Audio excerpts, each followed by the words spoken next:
25 mars. Për jetë të kënaqur. Unë jam buka e jetës. Ai që vjen tek unë nuk do të ketë uri, dhe ai që beson në mua nuk do të ketë më kurrëtie. Gjoni 6:35. Ky tekst na drejton te fakti se të besuarit në Jezusin do të thotë të ushqehesh dhe të pish nga gjithë sa Jezusi është.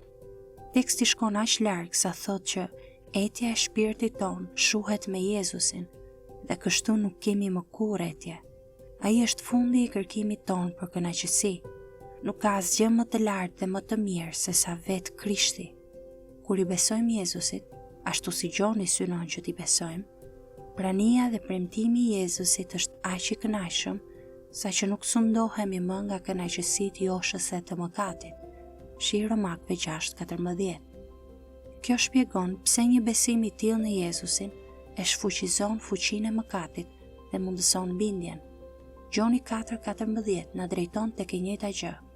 Por kush pi nga uji që do t'i jap unë, nuk do të ketë më etje për jetë, por uji që unë do t'i jap, do të bëhet në të një burim uji që buron në jetë të përjetshme. Në përputhje me Gjonin 6:35, ky varg flet për besimin shpëtues si pirja e ujit që kënaq etjet më të thella të shpirtit. Kjo kënaqësi bëhet prodhimtare si një burim që buron në përjetësi.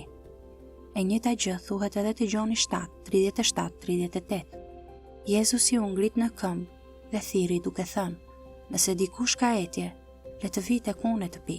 Ai që beson në mua, siç ka thënë shkrimi, prej brendësisë së tij do të burojnë lumenj ujë të gjallë." Përmes besimit, Krishti bëhet në ne burim i pashtershëm i një jete që na kënaq, që zgjat për jetë e na udhëheq në qiell, dhe teksa shkojmë atje, na çliron nga iluzionet mëkatare të kënaqësive të tjera. Këtë ai e bën duke dërguar frymën e tij. Gjoni 7:38-39.